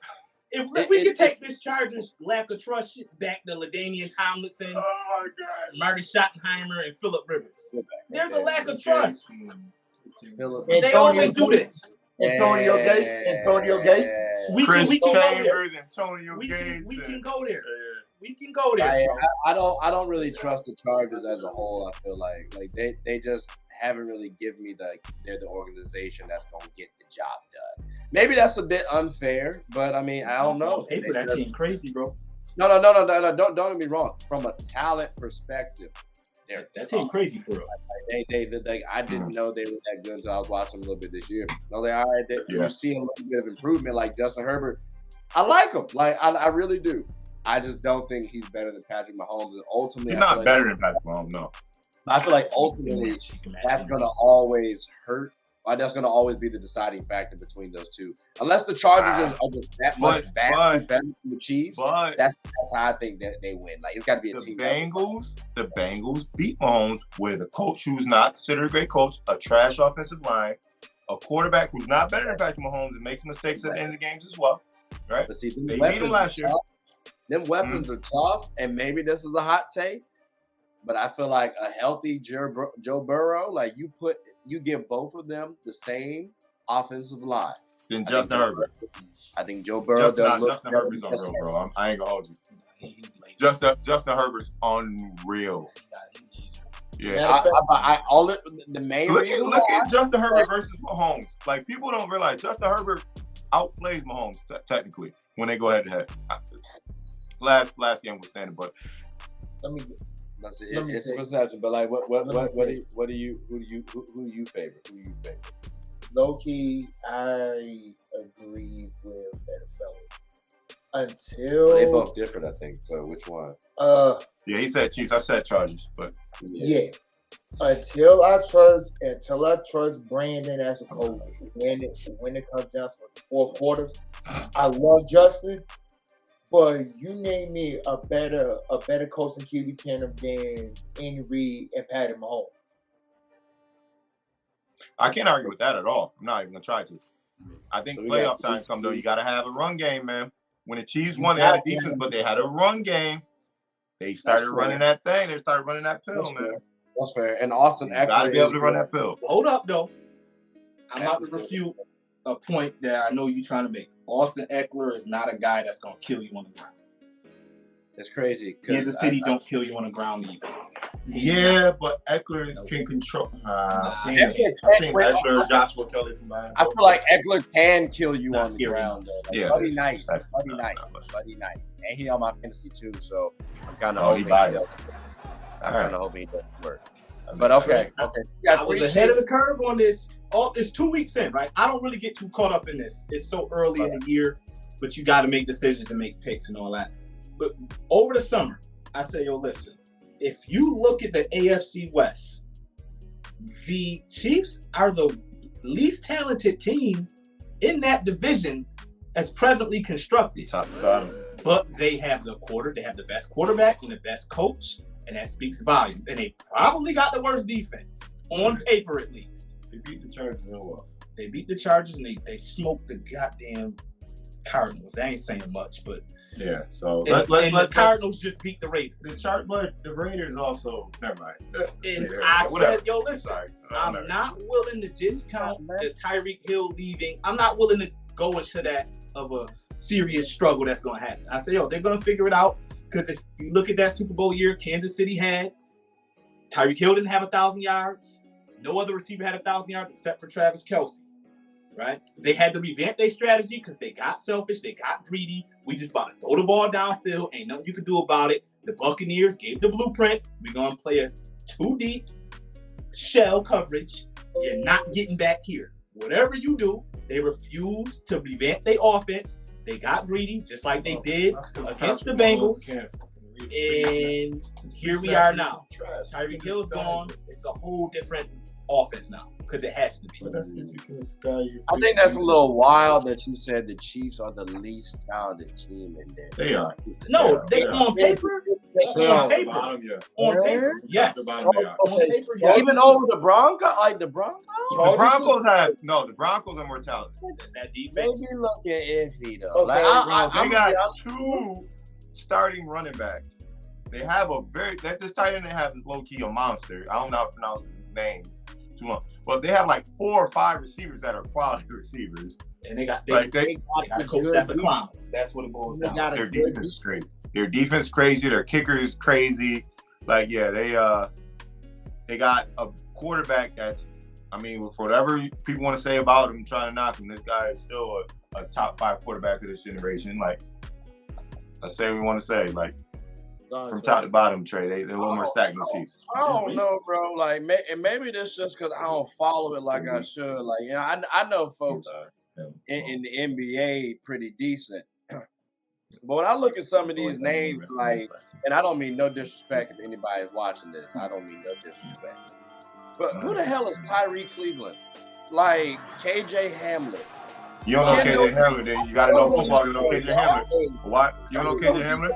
I don't know who these boys are. You got to watch more football. You can't just be watching them. That's what happens when you only watch the Panthers, bro. Thank you. I watched a little more. If y'all had KJ Hamlet, y'all might be a little better. Baker might look a little better. Hey, Loki, and he's nice. He's nice. Dog, like, KJ Hamlet, Cortland Sutton, Jerry Jeudy. They got some dogs out there, man.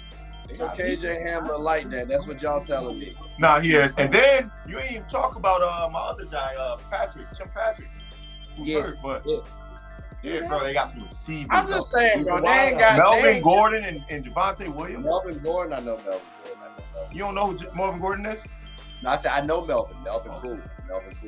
And then what's Javonte Williams? Javonte's on my team. So I understand they got a solid running game, especially with Devontae in Melbourne. I understand that part. Yeah. But I don't know. I just feel like Patrick is that much better than everybody else. So y'all could be right. Y'all could be right. It's just like Patrick just makes me feel like the Chiefs are always going to be better than the other teams in that division, or they're going to be always competitive. Like it's kind of what he was saying with Aaron Rodgers. You can't really bet against them. So I guess to me, and again, I'm on record saying I did not study the Broncos team like that. Like, again, I meant no disrespect to none of y'all. Yeah. I just didn't recognize the names like that. So I'll give y'all that. I feel like these two would be solid ones. Packers versus the Bears. Well, we've seen what just happened. Can the Bears finally win? Can the Bears finally do something? No. Because after Aaron Rodgers said, "I own you," you know what I'm saying, with the belt, there's nothing for that. Nothing. The Bears are the worst team in that division, and the Lions may be the second best team in that division, which says a lot. So that's all I have to say about that. I'm done. Okay. All right. Well, I guess we can speed on past that one. That was quick. Okay. We can pack it up. So we got the Dallas Cowboys versus the Washington Commanders. I almost said their former name. It's still kind of a little tricky nowadays. Who we got, fellas? We got Dallas with no Dak and Washington with wins. Like, how we looking? I'm taking I'm taking the Commanders. Oh, I was going to say Commanders. No. No DMV love. That's crazy. No. People. 3 things. Number 1, I don't like Dallas. Never has, never will, never going. So this is more of a bias than a analytical. It's not a bias. When Cooper Rush is going to win you a big game? He just won one, though. He did, and then he beat Minnesota last year. I don't know. I think he's 2-0 right now. He might be. I don't know. But whole time. I think that's what helps him. I'm about to say, because I asked some people this, maybe a couple weeks back, and I already dropped the video out, so I'm happy about it. But I did ask, is it time to trade Dak Prescott? Do we need to start considering it? So I'm just saying, you got Coop. So you said Commanders, though. You did say Commanders. So are you gonna stick with them? You sticking with them? Yeah. Right, cool. So we're gonna swing it to y'all. You. Okay. So yeah, he just took a bathroom break. But listen, the Commanders are, I think, possibly gonna win that division. Okay. Last year, I think they showed some good things. The year before, they were playing competitive. I saw this with the Cleveland Browns prior to them becoming better, and the Miami Dolphins prior to them becoming better a few years ago. They were competitive. Games were close. They didn't get smoked. They were losing. They were winning some games, but they were losing as well. So you can see teams getting better towards the end of the year, gaining confidence, figuring out their identity, and then going into the draft and getting better. I think that's where the Commanders are. For all the things that Carson Wentz isn't, he got the Colts to damn near the playoffs last year, right? They looked impressive for the most part, right? That team was solid too, though. You got to give them. And look what the Colts look like right now with Matt Ryan, because I was wrong about that. I thought Matt Ryan was going to kill some stuff. So Matty Ice is not good. I've been known that Super Bowl run to the Falcons. You beat me to that.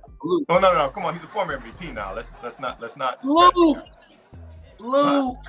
It's not. You can't be an MVP by a fluke, bro. That don't happen like that. The reason why I say that, every year Matty Ice does one thing consistent for me, and that's be inconsistent. And that year when he won the MVP and my man got to the Super Bowl, guess what he was? You know he did to my Packers? Smoked their boots. He did what? He was up 28-3 on the GOAT and the GOAT coach. And then, we ain't got to talk about it. Anyway, let me stay focused. I'm sorry. So Carson Wentz got the Colts, had them looking respectable last year, and then he choked away their dream. But whatever. But Carson Wentz is also a former MVP candidate. When it won it, the year that I believe Brady won it, the year they won the Super Bowl with Nick Foles, he still has that capability. And with the Washington Commanders, he has Antonio Gibson, a great run game. He has another pass-catching running back. He has a stud receiver in Terry McLaurin. Now he has Curtis Samuel from y'all. He has a good tight end in Logan. He has a very good Super Bowl appearance coach and Ron Rivera, great defensive-minded coach. I think they're going to be a team that could possibly win that division. With the Cowboys, their defense is crazy. I think they have so many weapons. Storyline just out the wazoo, right? But Cooper Rush, as good as I think he can be for them, and I think people don't give him enough credit for what he does for that team. He keeps it simple, and that's, I think, what they need. I just think Carson Wentz and the Commanders are a team that can win that division. I really think they can even beat Philly, as good as Philly's looking right now. And I think they will beat Philly, actually, when they play them. And guess what? Okay. Speaking of, you just said that they play each other Sunday. Well, that's the reason why I got all these games up here, because all these games are going on based on the week, so I get to drop these things on as we play. Get to see if our predictions is right. Commander do play Philly on Sunday. I mean, that I don't. No, they do. On this Sunday, Yes, sir. They do got them this Sunday. Commanders play Philly. Yes, they do. Because my cousin plays for them and play for the Commanders. So what are we talking? We taking. What are we talking right now? I missed the segment. I had to run out real quick. So we just talked about Cowboys versus Commanders. Who you going with? Commanders. All right, it's a Commanders. What did we? You said something about Dak being replaced at some point. Was that a question? That's what I thought I heard when I was walking out. I just said, like, so I had asked some people, should we start considering whether or not the Cowboys might want to trade Dak? That was at the beginning of the season, though. That was at the beginning of the season. Because, again, he has a lot of trade value right now. So, I mean, this might be the best time to trade for him. Because, let's say he, after this injury, he come back, he a little shaky. I mean, people going to want Dak. Like, maybe still want him, you don't get the same value for him. That's all I'm saying. I'm not saying you need to trade Dak. I'm saying you're having this conversation about the wrong NFL player that's a star. This conversation should be had about Derrick Henry being traded right now from terrible Tennessee Titans. And I don't mean that for alliteration purposes. The terrible Tennessee Titans should trade King Henry. Right now, while they have another 6'2", big, bulky running back in Haskins that they just drafted. They need to trade Derrick Henry. He's a dinosaur. He did what he was supposed to do for them, and they fell in that window. You trade Derrick Henry for valuable pieces, more so valuable receivers. You play Malik Willis, you play Haskins, and you start to develop now, and you recreate your offense, probably get that bum-ass coach out of there, and now you're back to Ben. Because the AFC South is trash. Jaguars are en route to take that over right now. Game ground. Jaguars. That's who you need to be talking about needs to be traded while they're hurt. Hey, honestly, since you brought that, matter of fact, since you brought that up, that was going to be my question. Yes or no? Should the Titans should start Malik next week? Over here. Malik next week? Yeah. Tannehill should have been out of there as the start. They should have started the season with Malik Willis. No. I've never been a Tannehill guy. Never. I never thought he was. One good year in Miami, one good year in Tennessee. Nah, man, he should have been started. Tannehill should have been going. Tannehill, I will say this, bro. Last year, Tannehill was trash for me personally. My buddy was inconsistent. But, so was Carson Wentz too, though. That's what throws me off. Like, I want to give Carson Wentz some praise. I'm like you, Freddie. I think he still got that MVP caliber. Yeah. Talent. It just gets a little tricky when he tried to bring it out. And with Tannehill, I'm like, you don't have it, period, point blank. I'll say this about Carson Wentz last year. His turnovers were down. That was always his knock. And his completion percentage wasn't as bad. Because he used to be kind of like Jalen Hurts with his completion percentage, right? You talking about what? You talking about Wentz or Tannehill? Wentz. So, I was about to say Tannehill. Yeah, he did it for what he was asked to do there as well, because Jonathan Taylor got it. I was about to say JT was there. 60 touches a game, right? Yeah. Carson Wentz was all right. But now I feel like he's able to be Carson Wentz again. That's what I thought, yeah. I get so, yeah. Okay. But, yeah. But, yeah, he said, he said Commander. Yeah, man. Like, Freddie hate when I say this, and it's true. This is completely a factual statement. When the rubber needs to meet the road, you need to have a quarterback that can make those third down throws when it matters the most. Tannehill is not a guy. Baker Mayfield is not a guy. Jimmy G is not a guy. I mean, There's Baker, a couple other dudes in that mix as well. But there's evidence. Tannehill, we know he ain't, we ain't even gotta go there. Look at Baker that year they played Kansas City. When Mahomes went down and Chad Henne was in, Baker could have closed Kansas City out. What happened? Wow, okay. Couldn't complete a pass. Okay. That was that game 1 last year? No, that was 2 years ago. 2 years ago? Game 1 2 years ago? That was 2 years ago, I believe. Whenever the Browns First game played of the the season, Chiefs. I remember that. Like, that was last year. That was last last year? year. Okay. That Game was 1 of the last season, I remember that game, yeah. I will try to fight for Baker right now. Just real quick. He did at least help us out this year so far. He got us in the position to win the games. So I will. We've lost by a total of 5 points over 2 games. Who y'all lost to? We lost to the first team. I don't know. I'll be trying to. Jacoby Brissett. Y'all lost to Jacoby Brissett and Daniel Jones. I don't know why they think them Jacoby Browns. Brissett and Daniel Jones are who y'all lost to if you need to know. But Well, no, this week I remember. I just couldn't remember the first week for whatever reason. Well, Jacoby Brissett and Daniel Jones. Don't worry, I got you back. I'm just saying, dog. Browns was motivated week 1, okay?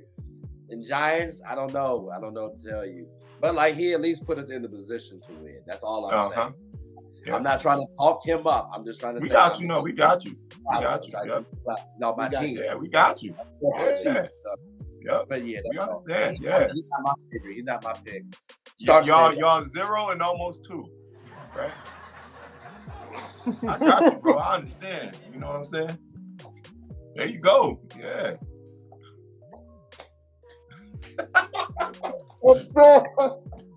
I apologize, man. My fault. I'm back there. All right, I'll get him back when basketball season started on with the Knicks. It's cool. It's fine. It's dandy. No, I'm not even gonna do that. I was gonna spark up a whole nother conversation. But fellas, yeah, I think that about does it. I mean, unless y'all got something else y'all want to say, that about ends the show.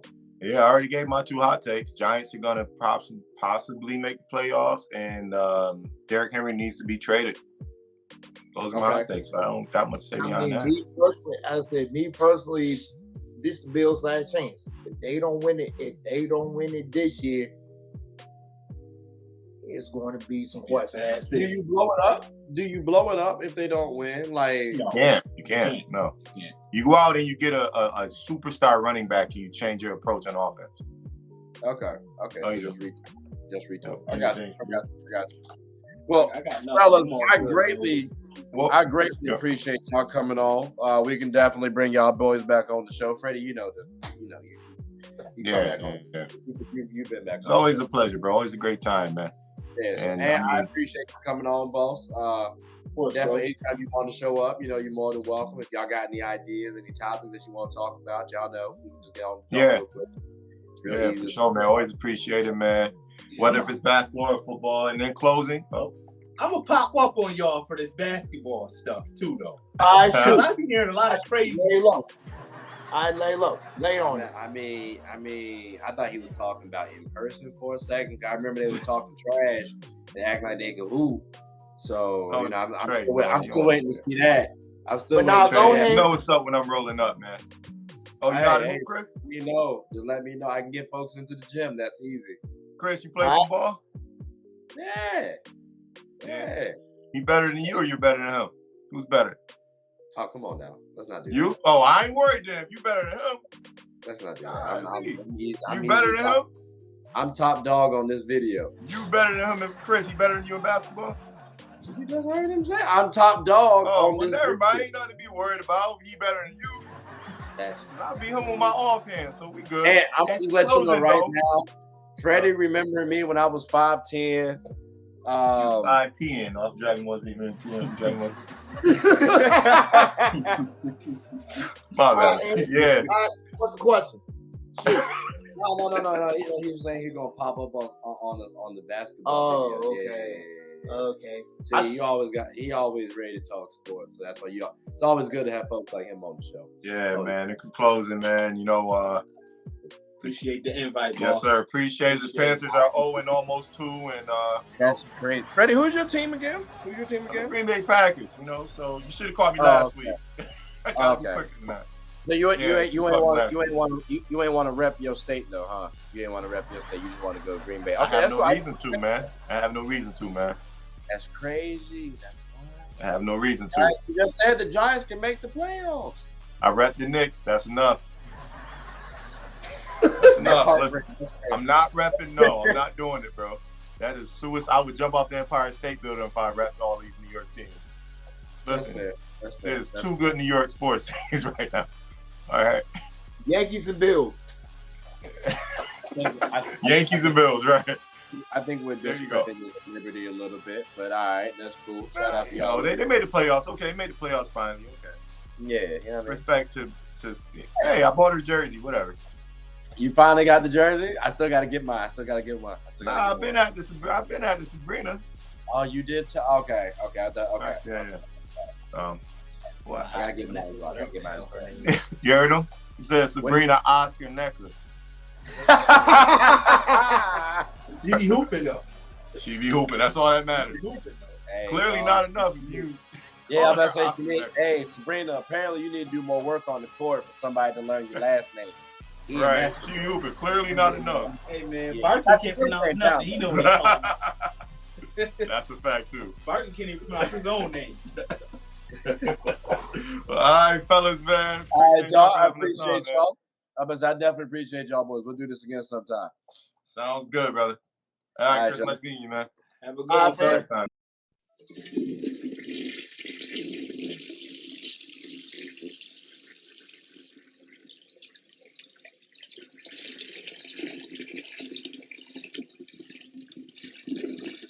I did not know you guys were still here. As you can see, we're at the back end of the show. No pun intended, but look, hope you all enjoyed it. And before you go, please subscribe to the YouTube channel, follow the IG account, share the content to anybody who's anybody. And most importantly, leave your thoughts and comments below. But I got to go back and play Buddy in 2K, so let me unmute him real quick. Excuse me. Hey, boss, I'm back. Nah, you better catch this word. You know we get buckets around here, too.